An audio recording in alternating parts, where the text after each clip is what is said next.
Before we begin, I just like to say that this video is totally not a direct copy of Purple Guy 123 Horizon guides from Forza Horizon. And they totally did not inspire me to do this video. You also should totally not check out his channel, because he makes totally awful videos. Let's begin.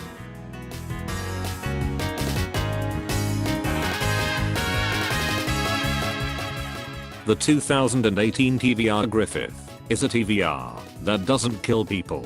Despite being a TVR, this one is actually drivable while being fast at the same time. It is the TVR with the best handling in S1, unlike his older brother that scares the shit out of you every time you touch the gas pedal. After having some financial issues and being bought by a Russian, then bought back by a British guy again, they finally understand that speed isn't anything if the driver dies before reaching the top speed of the car. So they added some driving assist and improved handling, but still keep it a manual. Good job TVR. This car has a long wheelbase with balanced weight distribution, meaning that this car is stable most of the time. And it was powered by a V8 with 500 horses, so this car can go pretty quick. In Horizon 5, this is a good rear-wheel drive car that is fast with decent handling in S1. You can be just as fast, if not faster than people who all-wheel drive swap their car all the time, aka average Forza players.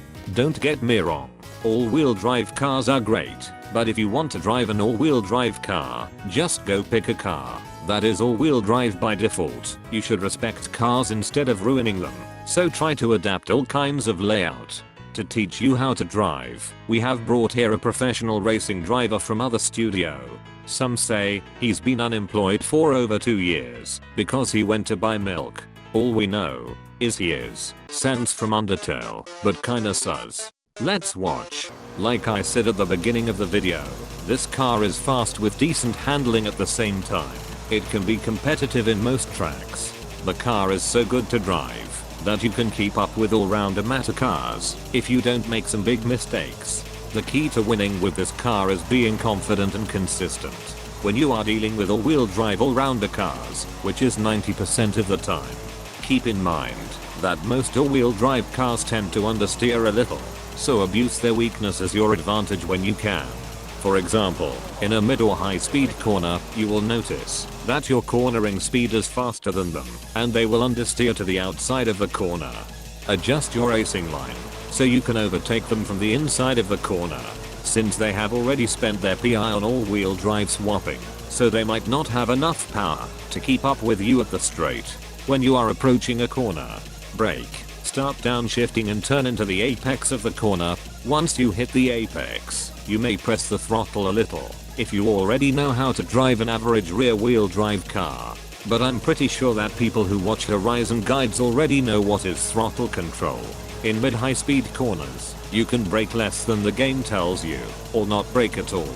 This car had some downforce and a good amount of grip at high speed, but you shouldn't push it too hard.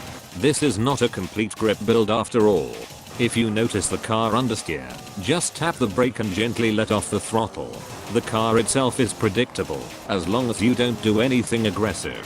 Like most rear-wheel drive cars, be careful when you are downshifting to low gear. You don't want to upset the balance of the car. But thanks to the decent tire grip, you can save your car easily, so oversteering a little is not a big issue. Your biggest weakness is tracks that lack of mid or high speed sections, or tracks with shit tons of slow corners. Your cornering speed in tight corners is not good, and your acceleration at low speed will never match with all-wheel drive cars. So it is normal to get bullied by all-wheel drive grip builds in some tracks. It's not your fault. Just try your best and keep up with them. Once you are in tracks with a decent amount of high speed sections, bully them back. Thank you for showing us how to drive. Sans from Undertale, but kinda sus. Now let's get into the upgrades and tuning. We have 75 PI to spend, so we won't have many options to get alternative builds, unless you are going to add a turbo or engine swap this car, but engine swapping is for little children. First off, get semi-slick race tire. Do not get a full slick tire in online racing, or you will have no grip on wet surface. Now get the thickest tire for both front and rear tires. Usually, front tire thickness doesn't matter for rear wheel drive car, but we can't get to the top of S1 if we don't do it for this car. Spoiler alert. Get the widest rear track width, because rear wheel drive, front track width upgrade is optional. It depends on your preference and driving style. I prefer getting the first upgrade. Now head to the handling. Get race brakes, suspension, anti-roll bar and weight reduction. For the drivetrain, get race transmission and differential. We will come back to the clutch and drive line later. Now get all the engine upgrades.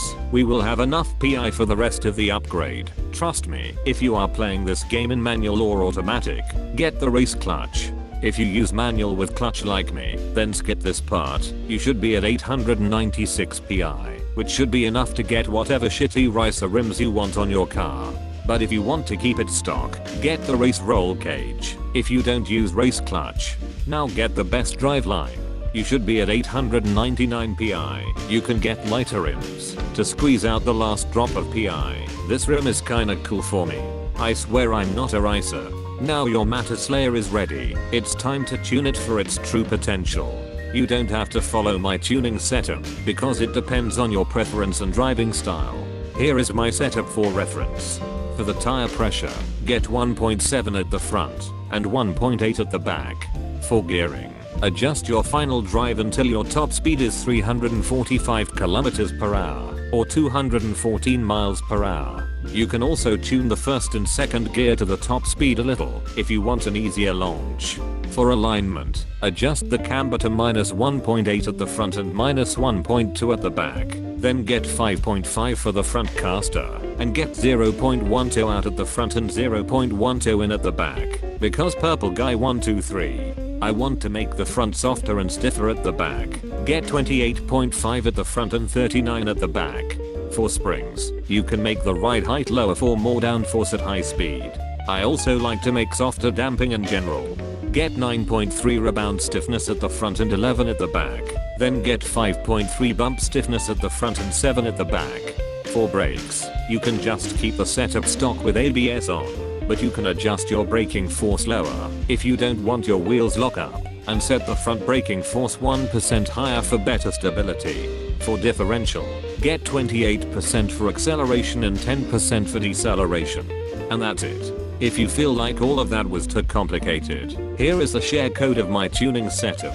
For fuck's sake please, don't drive an automatic in this game. Now you are ready to show off your smooth driving skill. Go get some podium finishes. And remember that all-wheel drive swapping won't give you many advantages in Horizon 5, so cry about it. Lastly, to make this video a bit more original, here is a totally random footage of me racing with the TVR. Enjoy.